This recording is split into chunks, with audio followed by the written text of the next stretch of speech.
Alhamdulillahirabbil alamin. Nahmaduhu wa nasta'inuhu wa nastaghfiruh.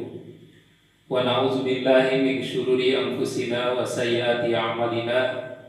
May yahdihillahu fala mudhillalah wa may yudlil fala hadiyalah. Asyhadu an la ilaha illallah wahdahu la syarikalah wa asyhadu anna Muhammadan abduhu wa rasuluh allazi la nabiyya ba'da, amma ba'du. Para jemaah yang dirahmati Allah Subhanahu wa taala, pertama-tama marilah kita panjatkan puji syukur alhamdulillah atas seluruh nikmat dan karunia Allah yang diberikan kepada kita semua. Wabil khusus nikmat iman dan Islam, sehingga sampai saat ini kita masih diberikan kesempatan untuk terus menambah perbendaharaan amal soleh kita, baik melalui ibadah saum, melalui ibadah sholat, tilawah, sedekah, dan ibadah-ibadah yang lainnya. Mudah-mudahan Allah Subhanahu wa taala berkenan menerima seluruh ibadah kita semua. Para jemaah yang dirahmati Allah, seperti biasa saya menyampaikan kajian hadis Riyadhus Shalihin karya Al-Imam Al-Alamah Abu Zakaria Muhyiddin bin Syaraf An-Nawawi, dan kajian ini dapat diikuti melalui media YouTube Syiar Islam Channel atau melalui Facebook Syiar Islam Media. Pada kajian online yang lalu kita sudah selesai membahas hadis nomor 38. Dan pada kajian online kali ini kita akan membahas hadis nomor 40. Dilewat satu hadis karena pembahasannya sudah terulas pada pertemuan yang lalu. Bismillahirrahmanirrahim. Wa an Anasin radhiyallahu anhu qala. Dari sahabat Anas bin Malik radhiyallahu anhu berkata, qala Rasulullah sallallahu alaihi wasallam, Rasulullah sallallahu alaihi wasallam bersabda, la yatamannayanna ahadukumul mauta lidurrin asaba. Janganlah sekali-kali mengharapkan, mengangan-angankan salah seorang di antara kamu al-maut, mengharapkan kematian, lidurrin asobahu, karena satu musibah yang menimpanya. Di sini penekanannya berat dengan bitasydidin nun, menggunakan nun tasydid, nun taukid saqilah, untuk memberatkan kata-kata, untuk menekankan kata-kata. La yatamannayanna ahadukum, janganlah sekali-kali mengharap-harapkan salah seorang di antara kamu terhadap apa? Al-maut, mengharapkan kematian. Kenapa? Lidurrin nazala bihi, lidurin asobahu, karena musibah yang menimpanya. Kenapa di sini ada kalimat lidurin asobahu? Karena musibah yang menimpanya. Karena memang pada umumnya orang mengharapkan kematian itu disebabkan menghadapi musibah yang tidak disenanginya.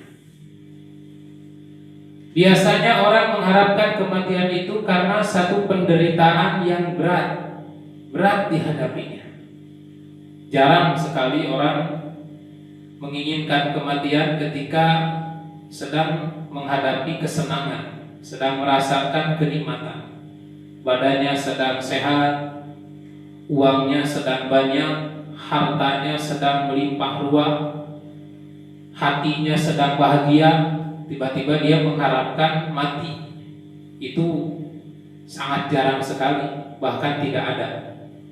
Tetapi ketika orang itu merasakan musibah yang berat, yang menyedihkan, yang menyakitkan, berat dalam pikiran dan perasaannya, maka biasanya orang mengharapkan kematian. Ya Allah, daripada menderita seperti ini, mending mati saja.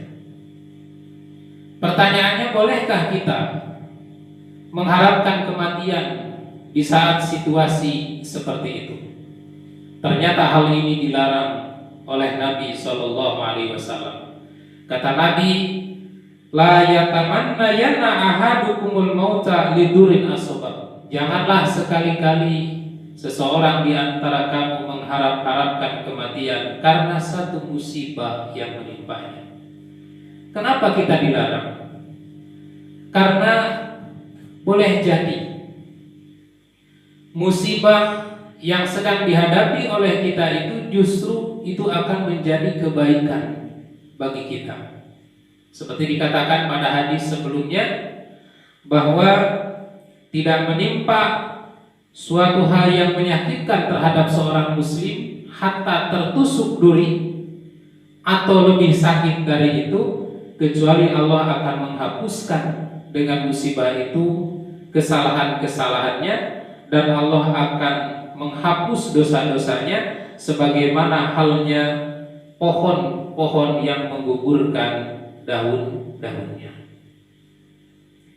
Kemudian yang kedua, kenapa kita dilarang mengharapkan kematian? Karena boleh jadi kematian itu justru menjadi keburukan bagi dirinya. Ketika seorang menghadapi musibah lalu dia tidak menerima musibah itu dan mengharapkan kematian, boleh jadi kematian itu justru menjadi keburukan baginya. Setelah mati justru menghadapi siksaan yang lebih berat daripada musibah yang dihadapinya sewaktu dia di dunia. Tetapi kata Nabi, fa in kana la budda fa'ila. Tetapi kalau terpaksa harus mengharapkan kematian, harus meminta kematian, falyakun, maka ucapkanlah doa Allahumma ahyini maka natil hayatu khairan li wa tawaffani idza kanatil wafatu khairan li.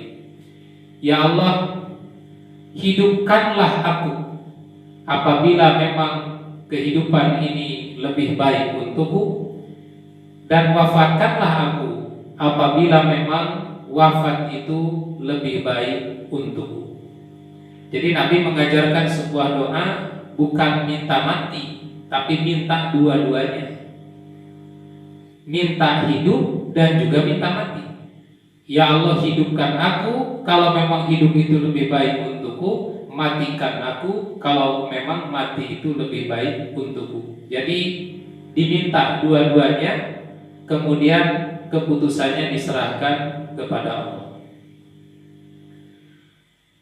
Para jamaah yang dirahmati Allah, hadis ini kalau ditakhrij itu diriwayatkan dalam beberapa kitab oleh beberapa mukharrij. Di antaranya diriwayatkan oleh Imam Al-Bukhari, diriwayatkan oleh Imam Muslim, diriwayatkan oleh Imam Abu Daud, diriwayatkan oleh Imam Ahmad di dalam kitab Al-Musnad Ahmad, diriwayatkan juga oleh Imam An-Nasai.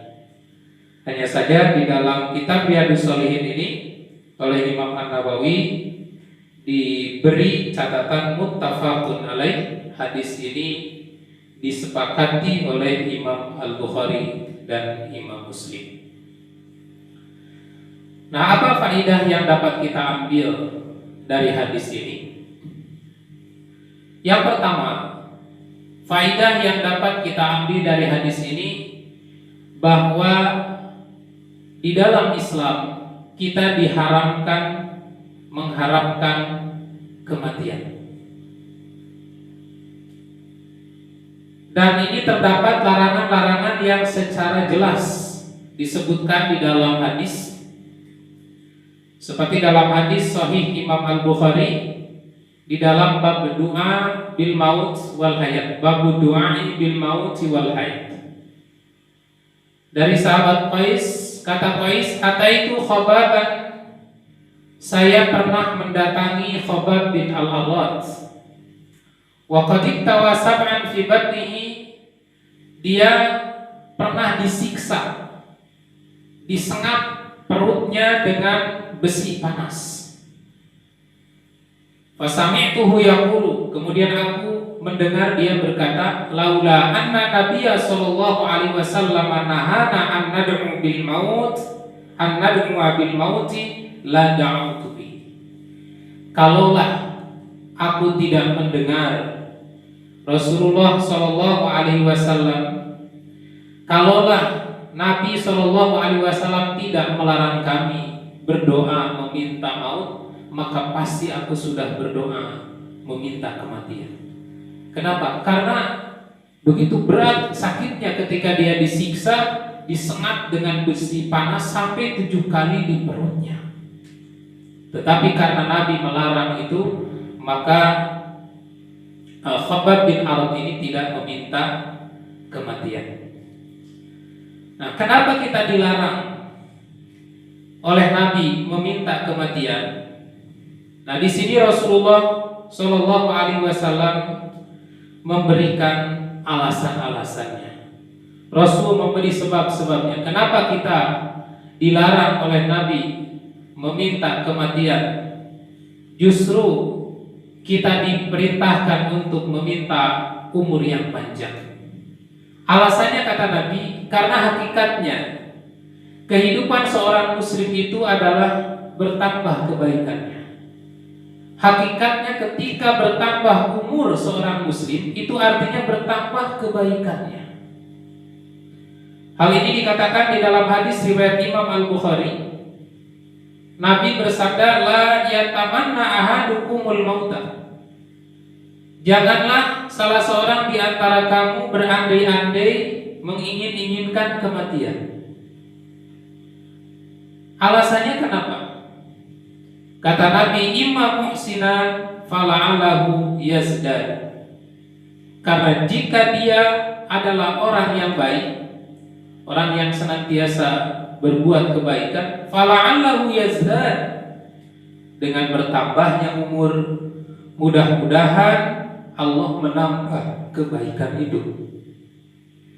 Wa imma musi'an, dan apabila seorang muslim itu melakukan dosa, melakukan kesalahan, melakukan perbuatan maksiat, katakanlah, fala'allahu yasta'tibu, mudah-mudahan atau semoga dia bisa berkesempatan untuk meminta ampun, dia bisa berkesempatan untuk bertaubat, beristighfar dari dosa-dosanya. Inilah alasannya kenapa Nabi melarang meminta maut, meminta kematian.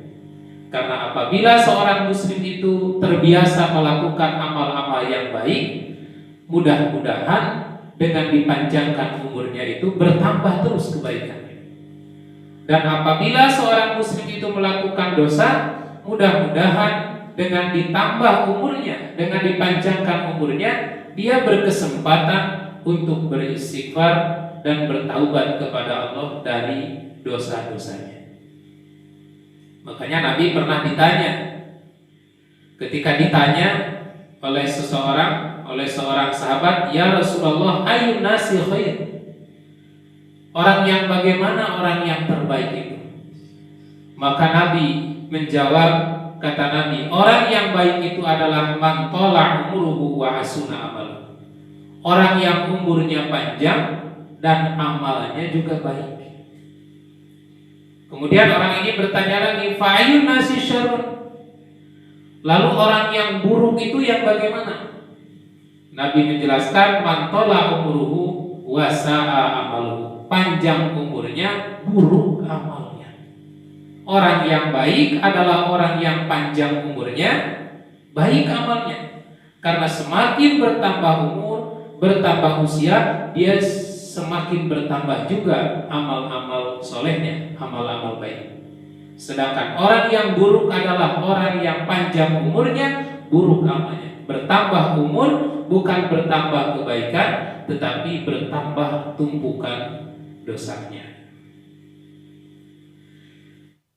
Kemudian di dalam kitab Tafsir Al-Qurtubi, saya menemukan penjelasan dari seorang ulama bernama Sahal bin Abdullah At-Tustari. Beliau mengatakan tidak ada orang yang menginginkan kematian kecuali 3 kelompok. Jadi perhatikan, kalau ada orang yang ingin mati, ini masuk kelompok yang mana? Kata Al-Imam Sahal bin Abdullah At-Tustari, tidak akan ada orang yang menginginkan kematian, meminta mati kecuali 3 kelompok. Qala Sahal bin Abdullah At-Tustari, Sahal bin Abdullah At-Tustari berkata, la yatamannal mauta illa salas. Tidak ada yang menginginkan kematian kecuali 3 kelompok orang. Yang pertama kata beliau, rajulun jahilun, orang yang jahil, orang yang bodoh, bima ba'dal maut, terhadap kejadian-kejadian setelah maut. Nah, orang-orang yang tidak tahu kejadian apa yang akan dihadapi setelah kematian, itulah biasanya orang yang minta mati. Tetapi kalau dia tahu apa yang terjadi setelah kematian, dia tidak akan minta mati. Kenapa? Ketika kita menghadapi musibah, menghadapi ujian yang berat, ujian yang menyakitkan, menyedihkan, menekan jiwa kita, dengan kematian boleh jadi selesai urusan dunia, selesai beban-beban hidup di dunia.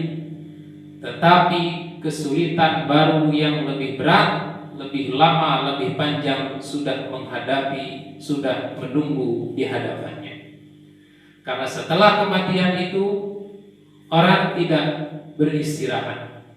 Di situ akan menghadapi yang namanya fitnah kubur.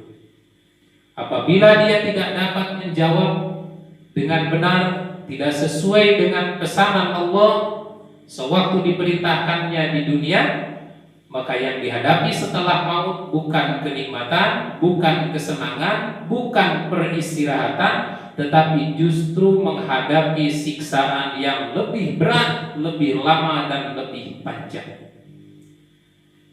Maka orang yang ingin mati, mengharapkan kematian itu, satu, kata Imam Sahal Abdullah At-Tustari, orang yang bodoh, orang yang tidak tahu apa yang akan terjadi setelah mati. Kalau dia tahu apa yang terjadi setelah mati, dia tidak akan mengharapkan kematian. Paling tidak, kalau dia orang-orang yang soleh, dia ingin terus menambah amal-amal solehnya. Dia ingin terus membekali dirinya dengan kebaikan-kebaikan, dengan amal-amal soleh, sehingga ketika menghadap Allah Subhanahu wa Ta'ala, dia membawa bekal yang banyak atau membawa bekal yang cukup untuk menyelamatkan dirinya.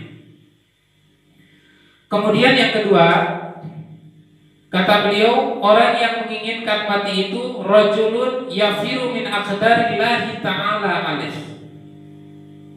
Orang yang ingin berlari dari takdir Allah yang telah ditetapkan atasnya. Karena merasa berat menghadapi beban hidupnya, apakah itu beban ekonomi, beban keluarga, atau tugas-tugas yang lainnya, dia ingin berlari, dia ingin mengakhiri beban-beban itu, kemudian dia minta mati.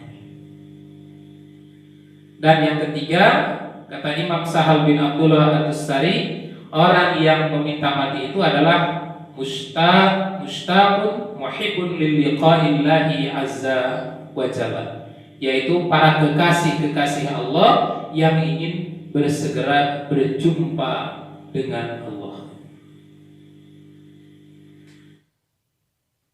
jadi apabila kita merasa berat, merasa khawatir terjadi fitnah, terjadi malapetaka terhadap agama kita, terhadap keimanan kita, terhadap keyakinan kita, maka ini dibolehkan meminta kematian.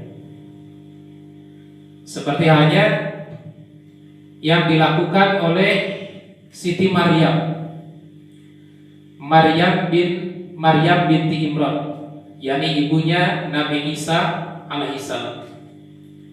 Ketika Siti Maryam merasa khawatir terjadi satu musibah atau bencana terhadap agamanya, Siti Maryam pernah meminta kepada Allah, ya Allah, andai kata aku mati saja. Ini dapat dibaca oleh Bapak Ibu di dalam surat Maryam ayat 23. A'udzubillahi minasyaitonirrajim, fa'aja'ahal makhadu ila jid'in nakhlah. Maka ketika rasa sakit, makhad, rasa sakit akan melahirkan, ila jid'in nakhlah, memaksa ia bersandar pada pangkal pohon kurma. Qalat, Maryam berkata, ya laitani, aduhai, ya laitani mittu qabla hadza, aduhai, alangkah baiknya jika aku mati sebelum ini. Kata Maryam, alangkah baiknya apabila aku meninggal dunia setelah melahirkan bayi ini. Wa kuntu nasyan mansiyah, dan aku menjadi orang yang tidak dikenal dan dilupakan banyak orang. Nah, pertanyaannya, kenapa Siti Maryam alaihissalam pada saat mau melahirkan Nabi Isa alaihissalam mengatakan, ya laitani mitu qabla hadza, aduhai, alangkah baiknya apabila aku mati sebelum melahirkan bayi ini. Wa kuntu nasyan mansiyah, dan aku menjadi orang yang dilupakan banyak orang dan tidak dikenal banyak orang. Nah, ini dijelaskan oleh Imam Al-Qurtubi. Siti Maryam menginginkan kematian itu alasannya dua. Kata beliau, tamanat Maryam alaihissalam al-mauta min jihati din biwajhain. Siti Maryam menginginkan kematian itu bila dilihat dari sisi agama itu karena dua alasan. Yang pertama, annaha khafat, bahwa dia takut dituduh oleh kaumnya bahwa dia melakukan perbuatan buruk di dalam agamanya, sehingga ini menjadi fitnah besar, menjadi goncangan besar terhadap agamanya. Kenapa? Karena Siti Maryam itu hamil, memiliki anak, melahirkan anak, tetapi tidak punya suami. Dan ini tentu saja melanggar norma-norma agama, baik agama Islam maupun maupun tradisi yang berlaku di Bani Israel pada saat itu. Seorang yang mengandung, melahirkan anak tapi tidak punya suami, ini dianggap sebuah perbuatan dosa besar, dianggap sebuah fitnah besar. Nah, Maryam khawatir apabila orang-orang mengetahui bahwa dirinya hamil dan punya anak padahal tidak punya suami, khawatir orang-orang menuduh buruk terhadap dirinya dan ini akan menjadi fitnah terhadap agama. Maka Siti Maryam meminta kepada Allah, ya Allah, andai kata aku mati sebelum melahirkan ini dan aku menjadi orang yang dilupakan banyak orang dan tidak dikenal lagi. Kemudian alasan yang kedua, kata Imam Al-Qurtubi, kenapa Siti Maryam saat mau melahirkan Nabi Isa mengharapkan kematian? Karena dia juga khawatir orang-orang dekatnya, saudara-saudaranya juga termakan isu, terpengaruh, sehingga sama-sama menuduh dirinya berbuat zina. maka khawatir keluarganya dan kaumnya terlibat perbuatan dosa besar, yaitu al-buhtan, tuduhan bohong yang menuduh bahwa Siti Maryam itu berzina. Dan ini tentu saja akan menjadi malapetaka terhadap kaumnya, akan menjadi kerusakan terhadap kaumnya, karena kaumnya menuduh tanpa bukti yang jelas. Nah, itulah alasannya, kata Imam Al-Qurtubi, kenapa Siti Maryam pada saat itu meminta kematian. Dan berdasarkan ini, Imam Al-Qurtubi mengambil kesimpulan, boleh seseorang mengharapkan kematian apabila mengkhawatirkan sesuatu bencana yang akan menimpa agamanya. Apabila dia mengkhawatirkan terjadi satu kerusakan besar terhadap agamanya. Nah, kemudian ada ulama tafsir yang menghubungkan dengan doa Nabi Yusuf. Di dalam tafsir Al-Qurtubi, kata Qatadah, tidaklah seorang mengharapkan kematian hatta seorang nabi dan bukan nabi, hatta seorang nabi dan yang lainnya, illa Yusuf alaihissalam, kecuali Nabi Yusuf alaihissalam. Nah, kenapa Qatadah menyimpulkan seperti itu? Ini mengambil dari redaksi doa Nabi Yusuf yang terdapat di dalam surat Yusuf ayat 101. Pada doanya terdapat, Rabbi qad ataitani minal mulki, ya Tuhanku, sesungguhnya Engkau telah menganugerahkan kepadaku sebagian kerajaan. Di Nabi Yusuf itu pernah diangkat mulai dari Perdana Menteri sampai penguasa di negeri Mesir. Wa alimni min ta'wilil ahadis, dan Engkau telah mengajarkan kepadaku sebahagian takwil ahadis, takwil mimpi. Yani Nabi Yusuf pernah diminta untuk menakwil mimpinya raja saat itu. Ketika raja bermimpi melihat 7 ekor sapi betina yang gemuk memakan 7 ekor sapi betina yang kurus, juga melihat 7 bulir gandum hijau dan 7 bulir gandum yang kering.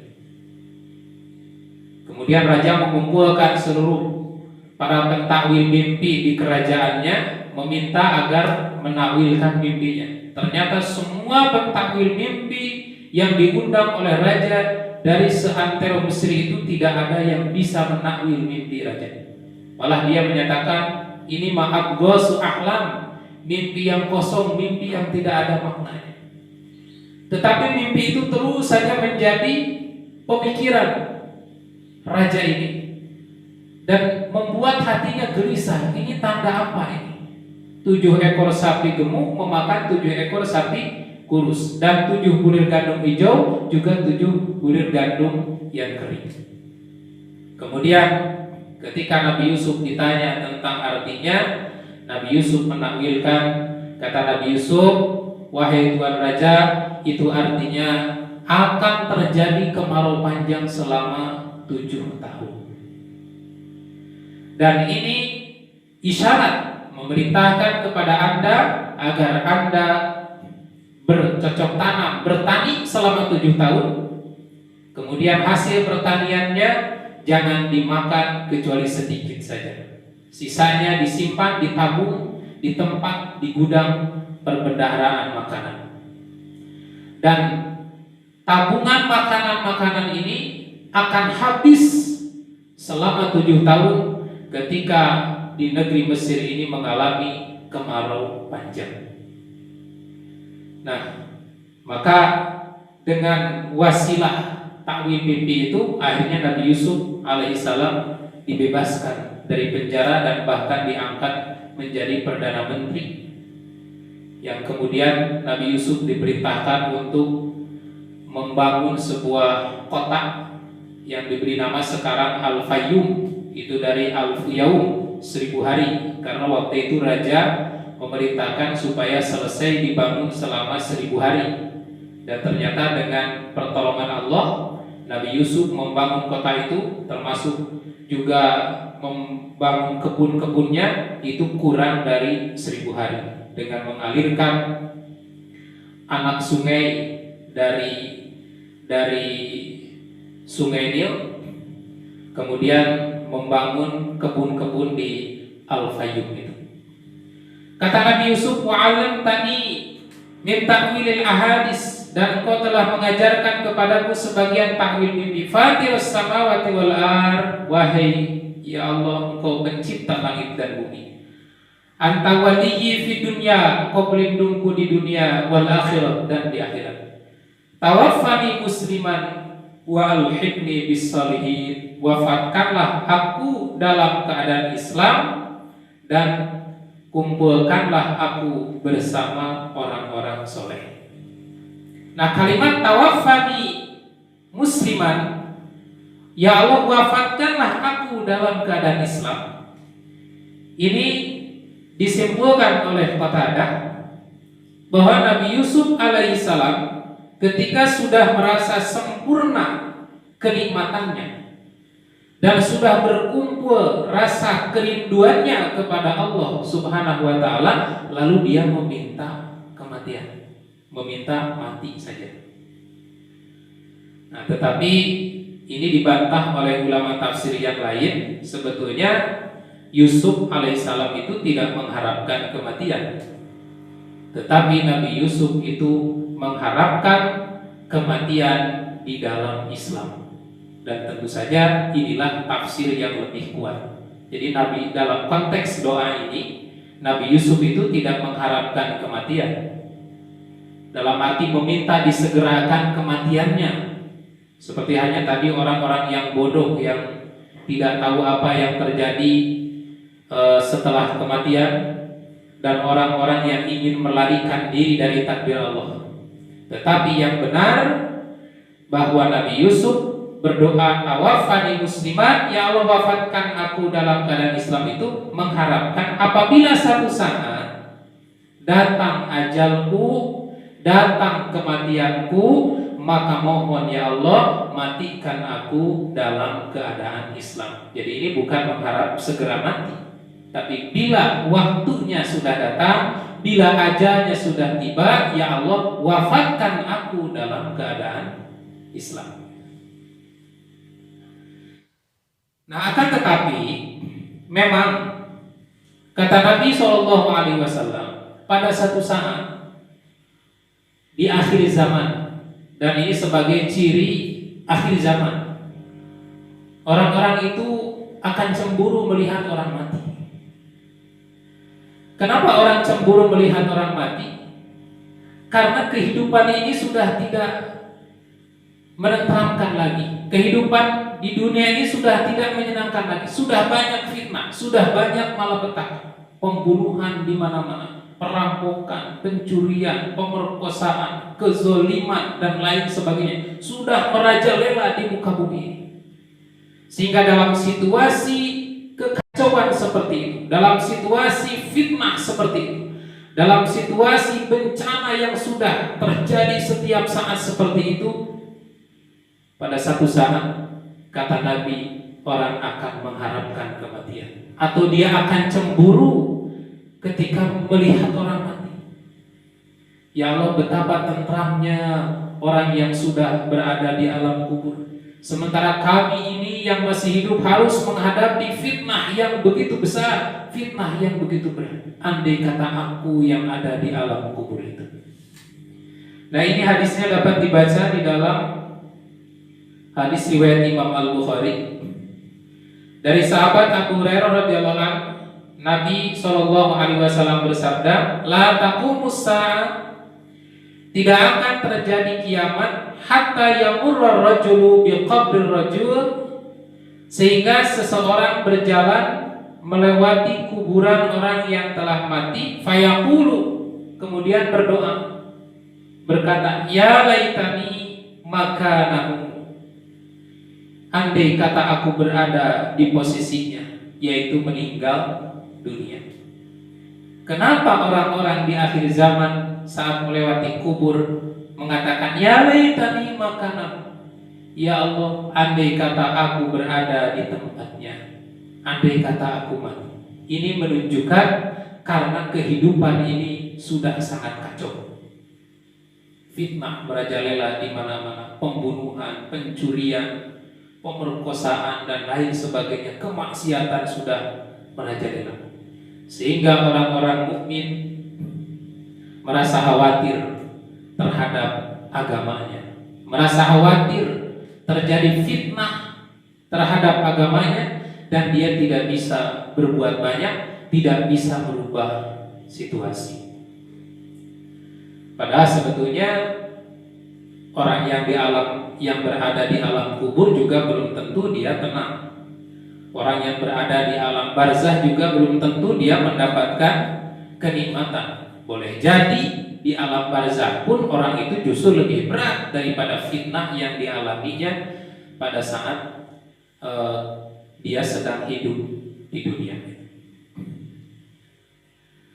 Nah, apabila mengharapkan kematian saja tidak boleh, apalagi kalau sampai nekat bunuh diri. Orang yang bunuh diri itu jelas ini sebuah tindakan, sebuah pelanggaran besar, bahkan termasuk perbuatan dosa besar. Karena ini dilarang oleh Allah di dalam Al-Quran. Dapat dibaca di dalam surat An-Nisa ayat 29, wala taqtulu anfusakum, janganlah kamu membunuh dirimu sendiri. Innallaha kana bikum rahima, karena sesungguhnya Allah itu maha penyayang kepada. Allah saja sayang kepada kita, kenapa kita bunuh diri? Nah, kemudian di dalam hadis riwayat Imam Muslim ada bab tentang haramnya membunuh diri, membunuh manusia dan membunuh dirinya. Wa inna man qatala nafsahu bisyai', apabila seseorang membunuh dirinya dengan sesuatu, misalnya menusuk dengan senjata tajam, menusuk diri dengan senjata tajam, atau minum racun sampai mati, atau menggantung diri di atas pohon, di atas tiang, atau melemparkan diri ke jurang sampai mati, uzziba bihi finnar, setelah mati bukan mendapatkan kenikmatan, tapi dia akan disiksa di dalam neraka. La yadkhulul jannah, tidak akan masuk surga. Illa nafsun muslimah, kecuali jiwa yang bersih. Kenapa orang yang bunuh diri itu diazab? Karena dia itu sudah menghindari takdir Allah. Dia tidak menerima terhadap ketentuan Allah yang diberikannya waktu dunia. Kemudian dia mendahului takdir Allah dengan melakukan perbuatan bunuh diri. Saking sangat beratnya pelanggaran dosa akibat bunuh diri itu, sampai Nabi itu tidak mau mensolati orang yang mati dalam keadaan bunuh diri. Ini dikatakan dalam hadis riwayat Imam Muslim dari sahabat Jabir. Dia mengatakan, utiya Nabi sallallahu alaihi wasallam birajulin. Nabi pernah didatangkan kepada Nabi dibawa jenazah seorang laki-laki. Qatala nafsahu bimasyaqisab. Dan orang ini meninggal dengan cara bunuh diri, menusuk dirinya dengan senjata tajam. Maka ketika dibawa jenazahnya ke hadapan Nabi, ya Rasul, ini orang meninggal. Kenapa meninggal? Bunuh diri ya Rasul. Falam yusalli alaihi. Nabi tidak mau mensolati orang ini. Nah, ini dalil yang jelas, apabila orang yang mati dalam keadaan bunuh diri, maka haram disolati. Kenapa? Orang ini sudah dinyatakan kafir terhadap takdir Allah. Bahkan dikatakan uzziba bihi finnar wa annahu la yadkhulul jannah. Dia akan disiksa di dalam neraka dan tidak akan dimasukkan ke dalam surga. Malah di dalam beberapa hadis yang lain, kalau seorang bunuh diri dengan pisau, menusuk dirinya dengan pisau, dengan senjata tajam, maka pada hari kiamat di dalam neraka dia akan disiksa dengan senjata itu. dengan senjata yang sama. Kalau dia bunuh diri dengan meminum minuman beracun sampai mati, maka di dalam nerakanya disiksa terus-menerus dengan minuman seperti itu. Kalau dia bunuh diri dengan cara melemparkan dirinya dari ketinggian, dari gunung, misalnya melemparkan diri ke jurang, maka di dalam nerakanya dia akan disiksa dengan jenis siksaan seperti itu. Inilah beratnya dosa perbuatan bunuh diri. Kemudian yang kedua, pelajaran yang dapat kita ambil dari hadis nomor 40 itu, bahwa kenapa kita dilarang meminta kematian. Ini menunjukkan bahwa seorang mukmin itu hidupnya itu lebih baik daripada meninggal. Hidup seorang mukmin itu lebih baik daripada meninggal dunia. Kenapa? Karena apabila seorang mukmin meninggal dunia, artinya terputuslah amalnya. Dia tidak dapat menambah lagi amal solehnya. Dia sudah tidak bisa lagi melaksanakan sholat, sudah tidak bisa lagi melaksanakan ibadah sahur, sudah tidak bisa lagi tilawah Al-Quran, sudah tidak bisa lagi bersedekah, sudah tidak bisa lagi bersikap baik. Maka bagi seorang mukmin, hidup itu lebih baik daripada mati. Oleh karena itu Nabi melarang meminta kematian. Ini dijelaskan dalam riwayat Imam Muslim. Kata Nabi, la yatamanna ahadukumul mauta.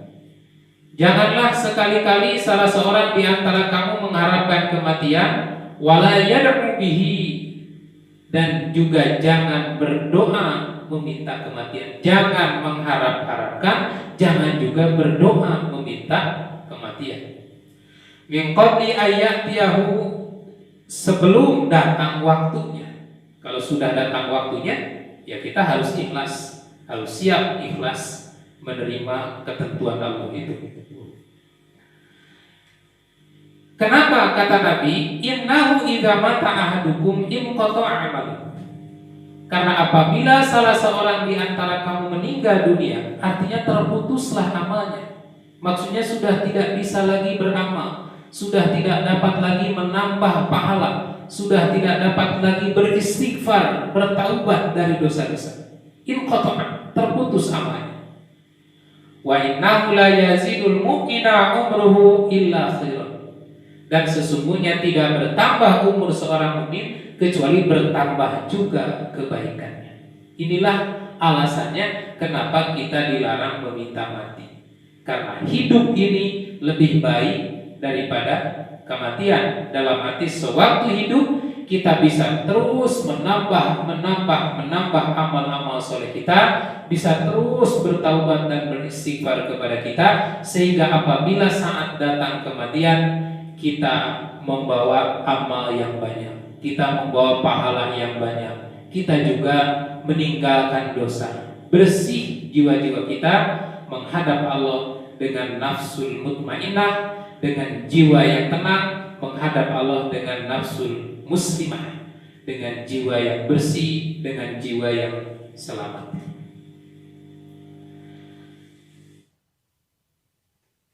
Nah, kemudian di dalam hadis riwayat Imam Muslim dan Imam At-Tirmidzi ada hadis yang mengatakan begini. Kata Nabi SAW, man ahabba liqa Allah, ahabba liqa. Barang siapa yang senang bertemu dengan Allah, maka Allah juga senang bertemu dengan dia. Wa man kariha liqa Allah, kariha Allahu liqa'ah.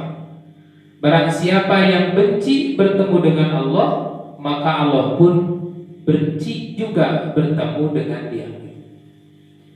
Kemudian Aisyah bertanya, Fakultu, kata Siti Aisyah, ya Nabi Allah, akarahiyatul maut. Wahai Nabi Allah, apa yang dimaksud dengan karahiyatul maut? Tidak suka mati. Fakulna nakrahul maut, karena kami ini semua takut mati. Itu kata Aisyah. Jadi kata Nabi, orang yang senang berjumpa dengan Allah, Allah juga senang berjumpa dengannya. Orang yang tidak suka berjumpa dengan Allah, Allah juga tidak suka berjumpa dengan dia.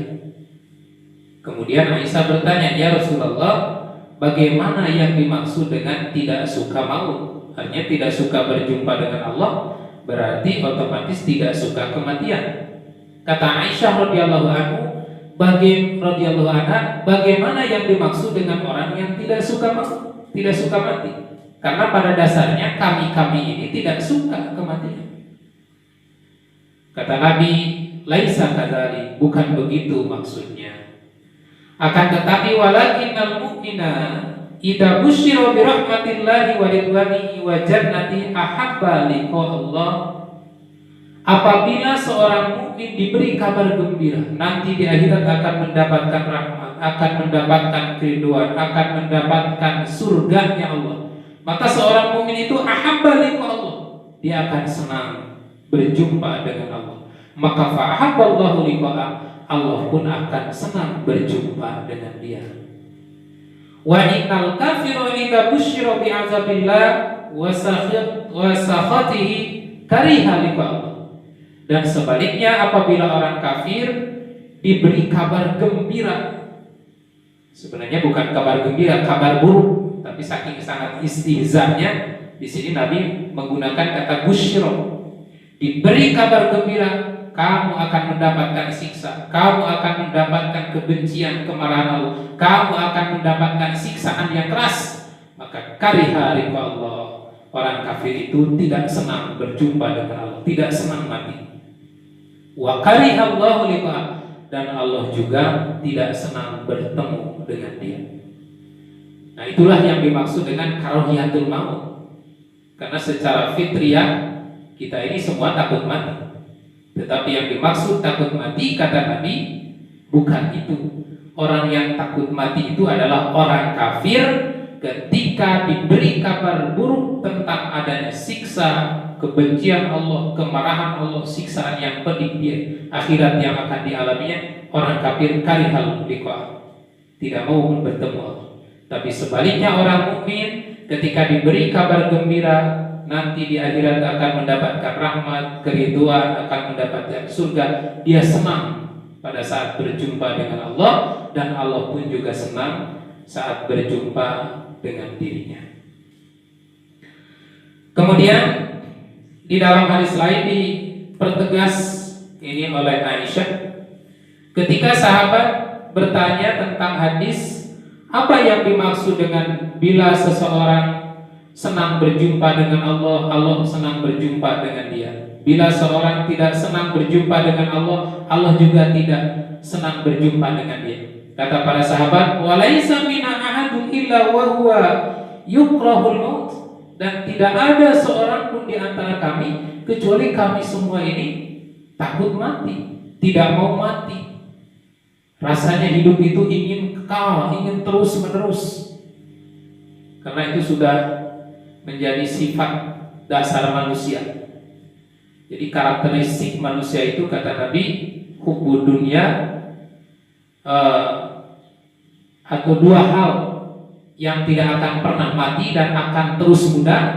Pertama, hirsun alal mal, ingin mendapatkan harta, ingin terus mendapatkan harta. Sudah punya uang 1 juta, ingin 2 juta, sudah 2 juta, ingin 3 juta, sudah 3 juta, ingin 4 juta, dan seterusnya. Sudah punya 1 gunung emas, kata Nabi.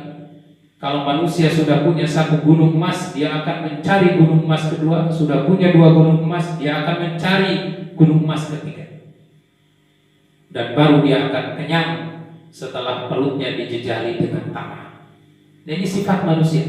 Hirsun alal mal, dia terus menginginkan harta. Yang kedua yang tidak akan pernah padam dan akan terus muda itu adalah hirsun alal umur, dia ingin terus panjang umur. Maka kata para sahabat, kami ini tidak ada di antara kami semuanya kecuali kami tidak mau mati, tidak senang dengan kematian. Apa yang dimaksud dengan bila Allah suka berjumpa dengan, bila seorang suka berjumpa dengan Allah, Allah senang berjumpa dengan dia. Bila seorang tidak senang berjumpa dengan Allah, Allah tidak senang berjumpa dengan dia. Kata Aisyah, wa laisa billadzi tadhhabu ilaihi. Maksudnya bukan seperti yang kalian pahami. Walakin akan tetapi idza syakhsal basar, jika mata telah terbelalak. Wa hasrajas sadr, jika ruh sudah sampai di dada kita.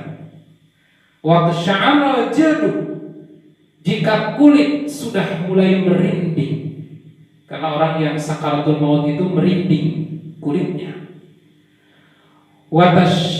Watashannajatil asabi, jari-jari sudah mulai kaku, tidak bisa digerakkan. Fa inda dalik, maka dalam situasi seperti itu, man ahabba liqa Allah ahabballahu liqa'ah. Siapa yang senang berjumpa dengan Allah, Allah akan senang berjumpa dengan dia. Wa man kariha liqa Allah karihallahu liqa'ah. Siapa yang tidak senang berjumpa dengan Allah, Allah pun tidak senang berjumpa dengan dia. Itulah yang dimaksud dengan hadis man ahabballah, man ahabba liqa Allah ahabballah, man ahabba liqa Allah ahabballahu liqa'ah, wa man kariha liqa Allah karihallahu liqa'ah. Para jamaah yang dirahmati Allah Subhanahu wa taala, barangkali itu saja kandungan yang terdapat di dalam hadis nomor 40 terkait dengan larangan Nabi SAW mengharapkan kematian. Alasannya pertama, karena hidup seorang mukmin itu lebih baik daripada kematiannya. Demikian yang dapat saya sampaikan, mudah-mudahan bermanfaat untuk kita semua. Aqulu qouli hadza wa astaghfirullah li wa lakum. Wassalamualaikum warahmatullahi wabarakatuh.